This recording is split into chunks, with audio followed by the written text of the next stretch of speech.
à tous, je suis Yann Schroeder, fondateur et membre du comité de l'ARPAC.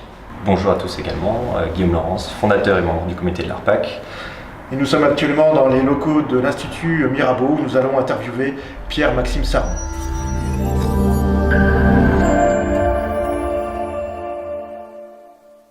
Pierre-Maxime Saron, bonjour. Bonjour. Merci d'avoir accepté notre interview et de nous recevoir dans vos locaux. Vous n'êtes pas que le directeur de l'Institut Mirabeau. Pouvez-vous vous présenter à nos auditeurs ? Je suis chercheur en droit public dans une université, en faculté de droit, donc j'enseigne le droit public. 10 ans de pratique de tir derrière moi, 10 ans de réserve opérationnelle, et puis à cœur et à cri, la défense des libertés individuelles. Donc voilà, 2 toiles de fond derrière. Côté droit, côté liberté individuelle, qui m'ont amené naturellement à prendre la direction de l'Institut Mirabeau depuis 2015. Comment et avec qui et dans quel but a été créé l'Institut Mirabeau ? Vous connaissez certainement la maxime spinoziste, ne pas pleurer, ne pas haïr, mais comprendre. Et je pense que c'est ça qui nous a vraiment animés à l'Institut Mirabeau, c'est-à-dire en 2015, avec la vague d'Antata, la vague d'émotion, il y avait une vague d'incompréhension. Et l'Institut Mirabeau, en tant que think tank juridique, que groupe de réflexion, on réunit avocats, spécialistes du droit, spécialistes de la sécurité, des hommes de terrain et des hommes d'université, on a voulu défraîchir, ouvrir, en quelque sorte, de nouvelles pistes de réflexion en matière de légitime défense et de port d'armes. Car ces deux questions, la légitime défense et le port d'armes, que ce soit de droit commun ou pour les forces de l'ordre, sont forcément liées. C'est les deux bases argumentatives d'une même doctrine, à savoir la sécurité publique. C'est pour ouvrir sur de nouvelles voies de sécurité publique pour les Français, leurs familles, les forces de l'ordre, qu'on a réussi à proposer avec le comité scientifique qui est aujourd'hui piloté par Timon Montbrial, avec d'autres avocats, notamment Maître Mulot, Maître Lemoine, Maître Nas, qui est notre trésorière, à réussir à avoir 15 propositions phares qui concernent tant la police municipale que les citoyens lambda, les propriétaires d'armes, pour maximiser notre sécurité collective face aux nouveaux enjeux de criminalité d'une part et de terrorisme d'autre part. Quels sont aujourd'hui vos partenaires, vos soutiens et, d'autre part, les interlocuteurs principaux de l'Institut Mirabeau ? Alors concernant nos partenaires, nos soutiens et nos interlocuteurs, bien entendu, ils sont plus nombreux qu'en 2015, parce qu'aujourd'hui, il n'y a plus de retenue concernant des problématiques qui sont d'ordre et de la conscience de tout le monde. Chaque citoyen prend à corps et à cri la question de la sécurité publique comme une question d'importance primordiale.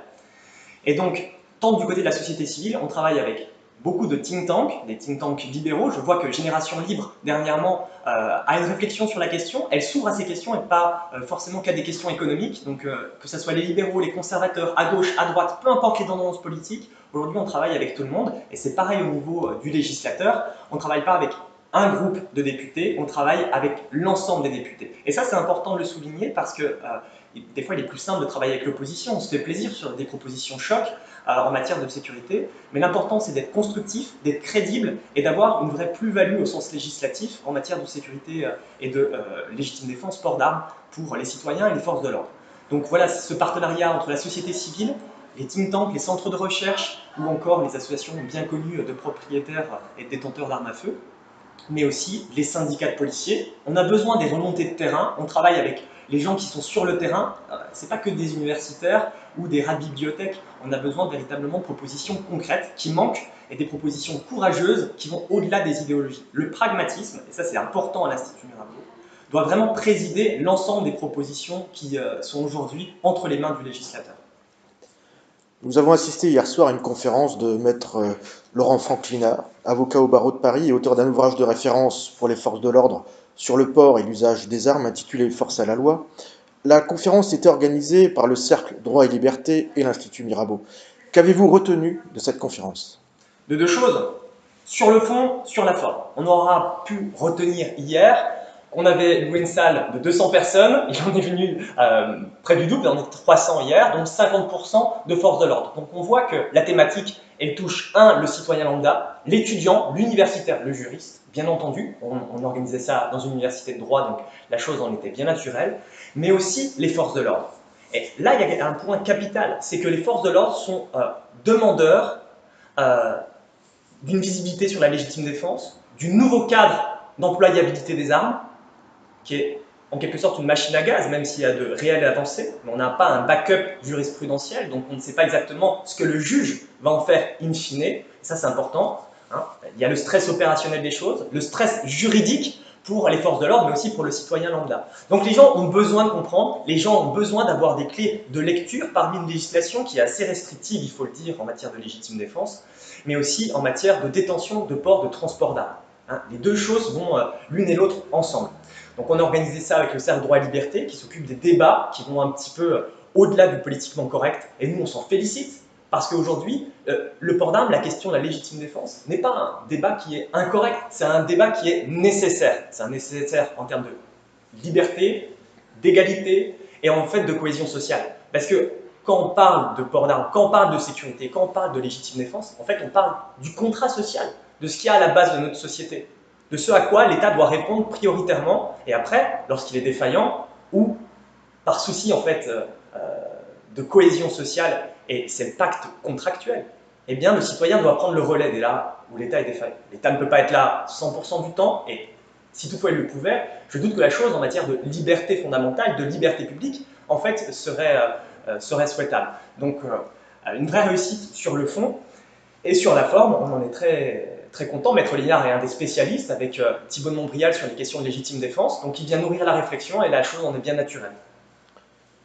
Toutefois, en réaction à une de mes interventions, je vais le citer, Maître Liénard a dit, et j'aimerais votre avis sur la question, le port d'armes citoyen est un enjeu, parce que ça peut être une solution qui semble intelligente, mais regardez les citoyens qui se battent sur les parkings de supermarchés, c'est incompatible aujourd'hui, la légitime défense et le port d'armes, avec les citoyens que nous avons. Là où il a raison, c'est qu'il y a un facteur culturel. Indubitablement, il y a un facteur culturel. La question du port d'armes, qu'elle soit citoyen ou réservée à une partie de la population. L'important, c'est que cette population, qui est détentrice d'un pouvoir potentiellement mortel, quand on parle de port d'armes létal, parce que quand on parle de port d'armes, il faut être précis, hein, port d'armes catégorie B, 9 mm, ou port d'armes catégorie D, type lacrymogène, la chose en est pas différente, la chose en est un petit peu différente. C'est pas exactement le même public. Donc pour le port d'armes catégorie B, il y a un facteur culturel indubitable. La France a un passif historique ouvertement une culture, on va dire, pas pro-armes, en tout cas une appréhension assez naturelle de la question de l'armement. Grosse culture de chasse, un passif historique d'ailleurs qui répond avec la DDHC, la Déclaration des droits de l'homme, 1789. Si nous on a choisi de s'appeler Institut Mirabeau, c'est qu'en fait la question de la légitime défense, du port d'armes, a et recouvre en fait une réalité philosophique, historique, culturelle. On a 200 ans de tradition républicaine derrière nous. Hein, et c'est, vous le savez très bien, avec les temps sombres des années 40, 30, 40, que le port d'armes est venu être très réduit. Donc l'aspect culturel, nous on le revendique. Les propositions de l'Institut Mirabeau se situent à plusieurs niveaux, que ce soit au niveau de la législation, mais aussi des compréhensions culturelles de l'arme. C'est pour ça qu'on est bien entendu favorable à ce que les citoyens prennent en main leur destinée et qu'ils puissent s'inscrire dans des stands de tir, qu'ils puissent comprendre la logique des armes, qu'ils puissent ne plus en avoir peur pour se réapproprier cette culture des armes à feu. Les observations qu'on peut faire dans des pays comme la Suisse ou Israël sont vraiment très intéressantes pour une transposition en droit français. Mais par contre, les transpositions en droit de modèles qui sont étrangers a toujours quelque chose d'important, c'est l'acclimatation qu'on peut avoir dans une société donnée. On ne peut pas transposer indubitablement la question du modèle américain sur le territoire français. Pareil pour Israël, il y a des facteurs culturels qui sont à prendre en considération.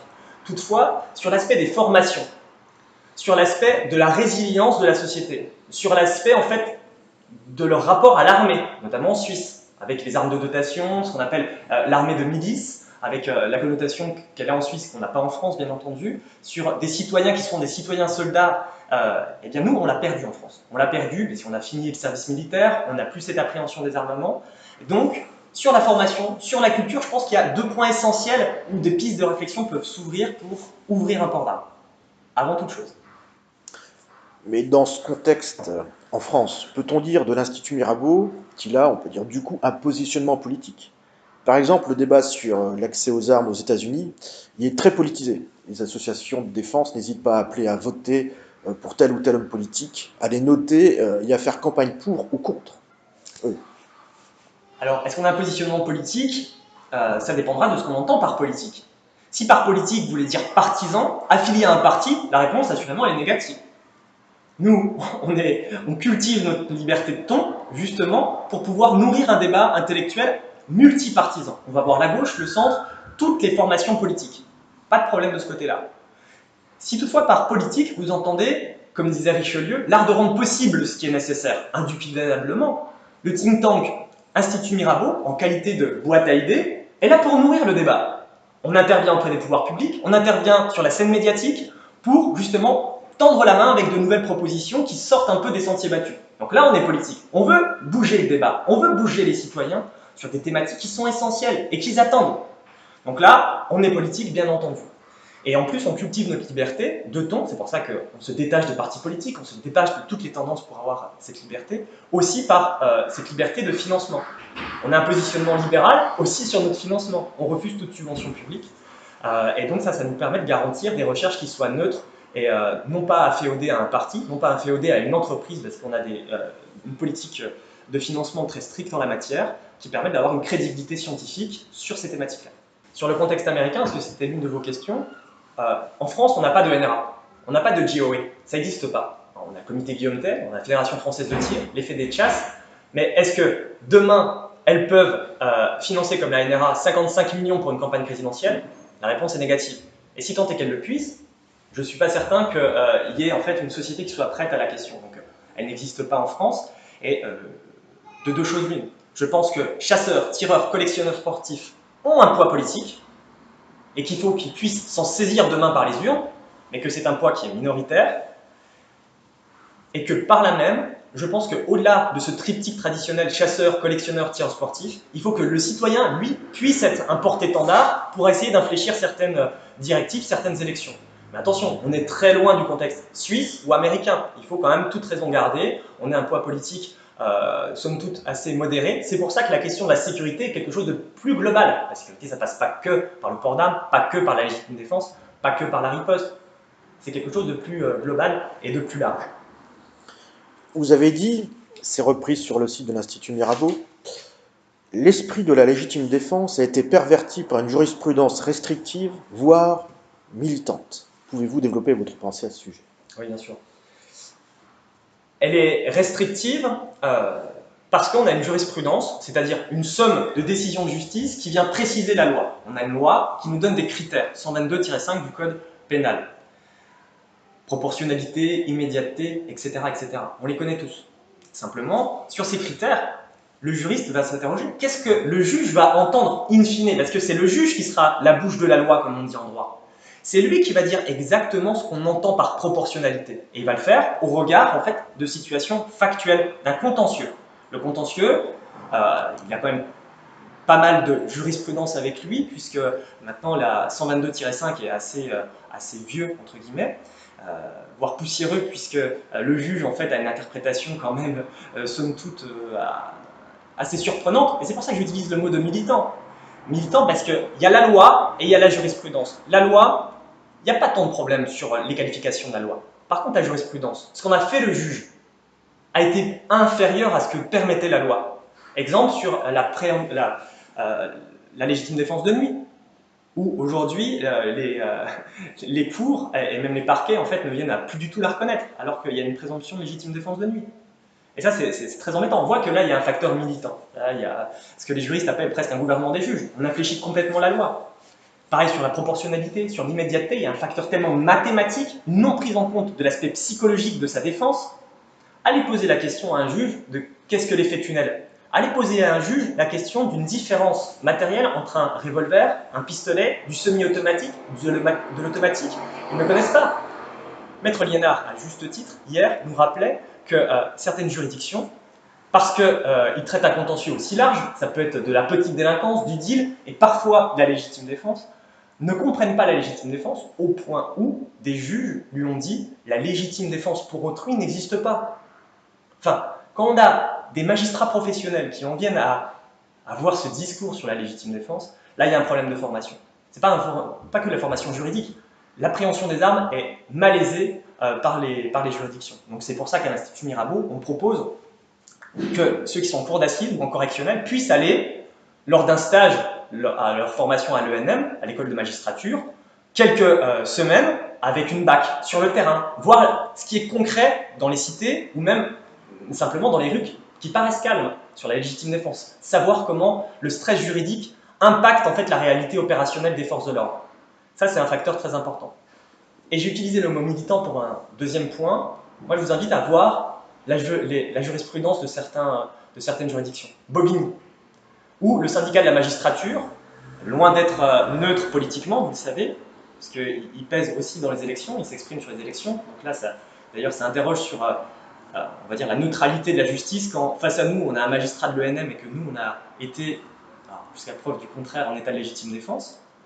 Ça, c'est intriguant. C'est intriguant. Et manifestement, la jurisprudence de Bobigny et les visions du syndicat de la magistrature sont très restrictives concernant la légitime défense. Sauf qu'elles sont entendues et qui font jurisprudence. Un vrai problème. Nous constatons à l'ARPAC que des 4 conditions qui aujourd'hui définissent la légitime défense, à savoir l'atteinte injustifiée dont on est victime, la nécessité de l'acte de défense, la proportionnalité de celle-ci et enfin son immédiateté, il y en a une qui semble trop souvent mal comprise par les citoyens ou d'ailleurs par les magistrats eux-mêmes. C'est la proportionnalité de la défense. Pouvez-vous nous expliquer ce principe, pourquoi il pose problème et comment, d'après vous, nous pouvons y remédier? Sur la proportionnalité, c'est une vision qui est assez mathématique par les juridictions, c'est ce que je vous disais auparavant. Le juge a une vision militante. Pourquoi? 70 ans de paix dans notre pays, perte de la culture des armes à feu, un État-providence qui intervient partout, donc nulle part, un régalien en berne, et une incompréhension des juges sur les facteurs techniques de l'armement. Ce qui fait que face à une incompréhension de terrain, s'ensuit en fait un impact juridique immédiat. Ok. Proportionnalité, les juges ils disent proportionnalité, c'est quelque chose de mathématique. On en est venu à entendre, alors que c'était des formations qui ont été faites par certains magistrats, que parce qu'on faisait face à nous une arme à feu, on devait sortir une arme à feu, un couteau. Enfin, jusqu'où on peut aller comme ça. Bien entendu que c'est pas ça la légitime défense. C'est pas ça. On sort face à nous un objet qui est potentiellement mortel, qui peut impacter notre vie, ou celle d'autrui, bien entendu par appliquer une riposte proportionnelle, nécessaire, immédiate. Et sur la proportionnalité, c'est cette vision mathématique et, qui est complètement biaisée parce qu'il n'y a pas cette compréhension psychologique de la nécessité de sortir une arme dans une situation mortelle. Et ça, sans parler bien entendu de toute la jurisprudence, c'est indubitablement visible. Un deuxième point, c'est sur la nécessité. Je pense que plus sur la proportionnalité, c'est sur la nécessité, sur le critère de nécessité que les juridictions en fait interviennent de manière très restrictive. Dernière en date, 30 mai 2017, là on constate que cette vision de la nécessité est véritablement réduite. Monsieur, vous pouviez vous barricader, bon, pourquoi vous ne l'avez pas fait? Monsieur, vous pouviez fuir, pourquoi vous ne l'avez pas fait? Monsieur, ça fait 5 fois que vous vous faites braquer dans votre commerce de bijouterie, mais vous pouviez vous cacher, vous pouviez dire oui, je me soumets au cambrioleur qui avait face à vous un fusil à pompe ou un 9 mm. Et puis de toute manière, vous êtes assuré, monsieur, pourquoi vous défendre? Vision assurantielle totalement déconnectée de la réalité mortelle, de la réalité psychologique, de la réalité reptilienne aussi. C'est-à-dire que quand on riposte, indubitablement, on veut sauvegarder notre vie. C'est un acte de secours, hein, la légitime défense. C'est pas un acte de justice, c'est un acte de police. On rétablit l'ordre à un moment donné où l'État est défaillant. Et là, on peut relire Locke, on peut relire Cicéron, on peut relire les pères de l'Église, Saint Thomas d'Aquin. On parle avec une justesse infinie. Ce problème, c'est que là, le juge, toujours pareil, il a une vision très restrictive des choses. Le 29 décembre dernier, un décret a modifié l'article R315-5 du Code de la sécurité intérieure, le fameux article qui offre la possibilité au ministre de l'Intérieur d'autoriser le port d'armes aux personnes menacées. Il faut désormais une attestation de suivi d'une formation initiale aux règles de sécurité, de stockage et de manipulation et d'usage des armes, ce qui relève jusqu'à présent de la FFTIR, Fédération Française de Tir, qui a pourtant pour objet premier le sport et le loisir, d'après ses représentants. Comment interprétez-vous ce changement? Comme un non-débat, finalement. C'est un non-débat parce qu'il est un petit peu biaisé. Bien entendu, il faut former. Bien entendu, il faut réinformer. Compétences en matière juridique, compétences en termes opérationnels. C'est une vraie avancée parce qu'avant, cet article du Code de sécurité intérieure permettait à un citoyen, dès lors où il était vraiment sous une menace grave, très grave, hein, si on regarde le peu de ports d'armes qui ont été octroyés au titre du Code de sécurité intérieure, de pouvoir bénéficier d'un port d'armes. Mais avant, on lui donnait un port d'armes et après, dont acte, advienne qu'il pourra. Il n'y avait pas de formation. Et c'est ce que je vous dis, un citoyen qui a une arme à feu et qui n'a pas de capacité et opérationnelle et de compréhension juridique, en fait, c'est quelqu'un qui est dangereux. Donc bien entendu, il faut former, réinformer, et ça, on en est très content. Mais le sujet central ici, c'est le monopole de la Fédération française de tir. C'est un monopole qu'elle assume volontairement parce qu'elle a le monopole sur l'émission des feuilles vertes, sur notamment les catégories B, et qu'elle se réapproprie cette question de la formation parce qu'elle veut rester centrale dans le débat, ou on lui a imposé de rester centrale. Enfin, quoi qu'il en soit, nous, ce qu'on propose à l'Institut, c'est 2 pistes de réflexion. Un, il faut ouvrir des centres de tir privés avec des sociétés de formation sur le modèle suisse, pas de problème. Et il faut enlever cette compétence qui est un mélange des genres à la Fédération française de tir. La Fédération française de tir, elle est là pour faire du tir sportif. Le tir sportif, il a une pluralité, mais c'est pas que le 50 mètres olympique. Et là, aujourd'hui, vous le savez très bien, pas la peine d'aller dans les stands de tir pour s'en rendre compte, mais là, à peu près 40% d'augmentation depuis les attentats, c'est pas que des gens qui souhaitent faire du 50 mètres olympique avec du plomb ou du 22 Longriff. Hein. Bien au contraire, c'est des gens qui veulent prendre en main leur sécurité. La Fédération française de tir a du mal à le comprendre. C'est pour ça qu'elle a quelques rétentions aujourd'hui à s'ouvrir, même si elle avance, Dieu merci, sur des pratiques telles que l'IPSC, le tir sportif de vitesse, et d'autres pratiques qui sont plus dynamiques, qui sont plus opérationnelles. Nous, ce qu'on veut, c'est que, comme à la Fédération française de karaté, il y a une branche qui s'appelle la légitime défense, enfin le self-défense, où ils font du self-défense. Les gens, ils apprennent à se défendre. On pourrait imaginer qu'à la Fédération française de tir, il y a une branche spécifique, un petit peu à part, qui s'occupe du tir tactique, du tir dynamique, du tir de self-défense. On peut. Ça, c'est une volonté ministérielle du ministère des Sports. On leur a demandé, pour l'instant, on attend un retour sur cette question-là. On crée une nouvelle fédération, Fédération française de balle trappe. Ah, elle existe, elle n'est pas sous la tutelle de la Fédération française de tir.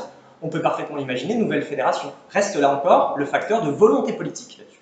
Donc voilà, 2 pistes de réflexion, des centres privés avec des formations qui seraient accréditées bien entendu par l'État, bien entendu, et l'autre possibilité, passer par le biais sportif, où les gens prendront en compte leurs responsabilités à titre d'un ministère, d'une fédération sportive. J'ai désiré commander une carabine semi-automatique dernièrement, ce dont j'ai le droit étant tireur sportif et remplissant les conditions préalables. Or, mon armurier m'a dit ne pas en trouver ou difficilement et me rapportait que, je le cite, tout le monde a peur de la nouvelle législation. Il n'y a plus de carabine semi-automatique disponible pour le moment en calibre 7,62. Doit-on redouter une nouvelle fois une régression des droits des détenteurs d'armes alors que, comme le rappelait Maître Liénard, la détention licite d'armes n'a rien à voir avec le trafic illicite. Nous avons d'ailleurs une maxime à ce sujet à l'ARPAC, la loi ne désarme que les gens qui la respectent. La loi ne désarme que les gens qui la respectent, et vous avez raison. On a produit, lors de la négociation à la Commission européenne, une étude d'impact qui venait démontrer que la directive armes à feu, qui était quelque chose qui était impulsé par la France post-Bataclan, qui vient impacter, cibler, si je puis dire, les propriétaires légaux d'armes, en fait, n'allait pas avoir un impact sur la sécurité collective. Loin de là. Mais par contre, il fallait faire un exemple. Et comme bien souvent en matière politique, l'exemple, c'est le citoyen honnête. Le citoyen honnête, aujourd'hui, qui a des détentions administratives d'armes à feu, par exemple, de catégorie B, ou qui souhaite acquérir, comme vous disiez, une arme semi-automatique 7,62 qui vient bien souvent parfois des pays de l'Est, va être ciblé parce que c'est facile de s'attaquer à lui.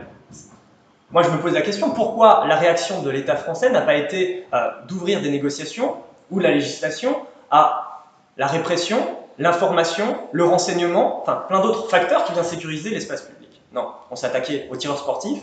Alors, et là, je renvoie aux conclusions qu'on a faites à la Commission européenne, la plupart du temps, pour le contexte français, même pour le contexte français, les statistiques de criminologie sont claires. Les propriétaires légaux d'armes sont supérieurs en termes de capacité à être de bons citoyens, à respecter la loi, que le citoyen lambda. C'est logique, parce que lui, il a besoin d'être en parfaite pacification avec la relation sociale, pour qu'il puisse bénéficier encore et toujours de son port d'armes. Donc, c'est des citoyens modèles, en quelque sorte. Et c'est eux qu'on impacte. C'est eux qu'on impacte. Donc, que les armuriers, en fait, n'arrivent pas à avoir du 7,62, en fait, c'est des effets d'anticipation.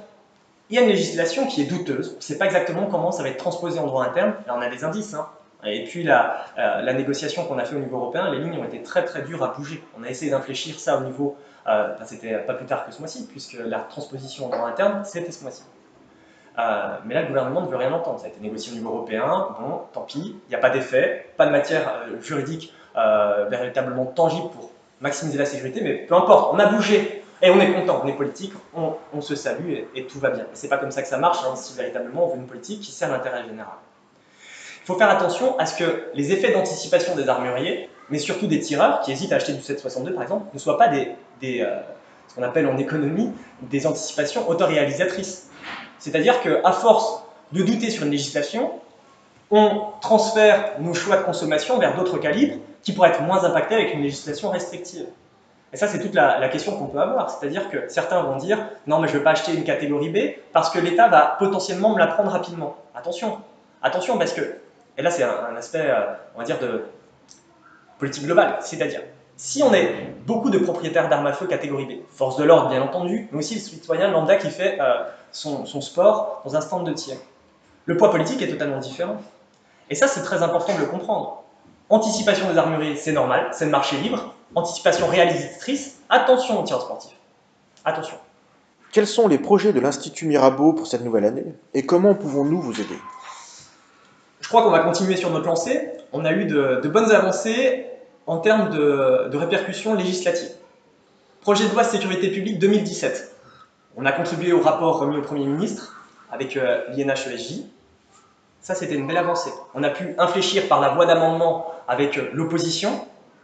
Plus d'une cinquantaine de députés ont co-signé nos amendements. Certains sont passés, d'autres ne sont pas passés. Mais en tout cas, de belles avancées, même si pour l'instant, effectivement, sur le nouveau cadre juridique d'emploi des armes à feu pour les forces de l'ordre, il y a des zones troubles. Des zones troubles pourquoi? Si on n'a pas le backup juridique de la jurisprudence. Donc là, on a une loi qui est intéressante. On va voir ce que les juges vont en faire. Et vu que les juges ils sont un petit peu militants, comme je vous le disais, ça se peut que ça soit vite une machine à gaz. Mais en tout cas, pour les forces de l'ordre, ça reste quand même de belles avancées.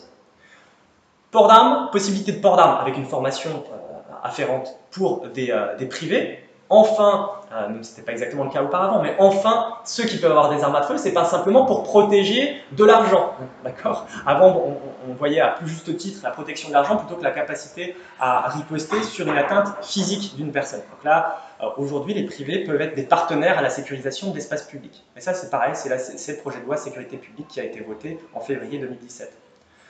On va continuer, nous, on n'a pas peur du débat. Donc on continuera.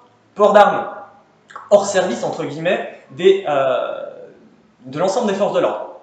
Ça, il n'y a pas de difficulté là-dessus. Armement de principe de la police municipale, pas de difficulté là-dessus. Il faut que le facteur riposte intervienne beaucoup plus simplement pour mailler le territoire. Formation des magistrats, on y est toujours. Possibilité au niveau de la FFT d'avoir du tir dynamique, tir de self-défense, pas de problème. Ça, il faut qu'on puisse l'imposer. Port d'armes pour les réservistes opérationnels, gendarmerie, militaires, et là c'est à peu près, avec les critères de l'Institut Mirabeau, si on ouvre le port d'armes à des gens qui sont en capacité opérationnelle, qui connaissent le terrain, parce que le port d'armes c'est pas que le 50 mètres olympique en stand, nous on est contre le port d'armes globalisé, on n'est pas aux États-Unis ici. On n'est pas aux États-Unis. Mais par contre, on peut s'inspirer du modèle suisse ou israélien, ou de République tchèque, très intéressant, pour pouvoir sécuriser l'espace public.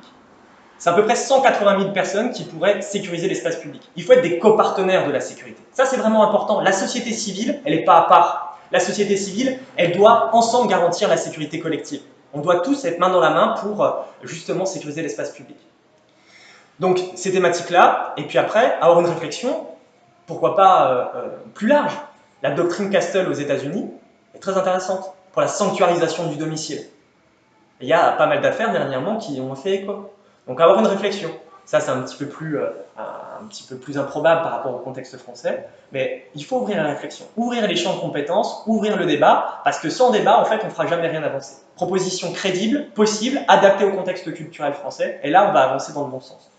Pierre-Maxime Saron, êtes-vous, à titre personnel, pour le port d'armes citoyen et pourquoi?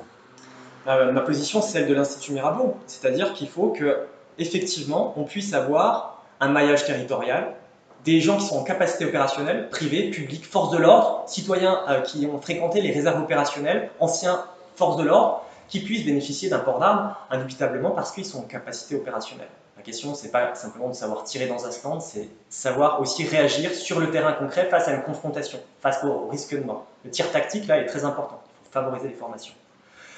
Après, si on s'appelle l'Institut Mirabeau, c'est qu'on a un backup intellectuel, philosophique, libéral, révolutionnaire en quelque sorte, parce que la DDHC, la Déclaration des droits de l'homme et des citoyens, il faisait référence dans l'article 10. Tout le monde connaît, tous les tireurs connaissent cet article 10 qui n'a pas été effectivement écrit dans la DDHC parce qu'il coulait dans sa nature. Une société qui est armée contribuait en fait à garantir la liberté. En fait, on avait une vision plus libérale de la question de l'armement, plus citoyenne, plus républicaine en un sens, avec nos pères fondateurs dans la Déclaration des droits de l'homme. Mais Mirabeau disait aussi que le meilleur moyen de faire avorter des révolutions, c'est parfois trop demander. Donc après, il faut avoir une vision qui soit réformatrice, et c'est celle de l'Institut Mirabeau. On n'est pas des révolutionnaires, on a un héritage historique, on a une législation à appréhender, un bassin culturel qu'on peut modifier, réformer, mais de manière incrémentale, pour que demain, les politiques publiques puissent être modifiées, mais il faut rester audible dans un espace qui est quand même terriblement compliqué sur les questions de l'armement. Merci beaucoup de nous avoir reçus. À bientôt. À bientôt.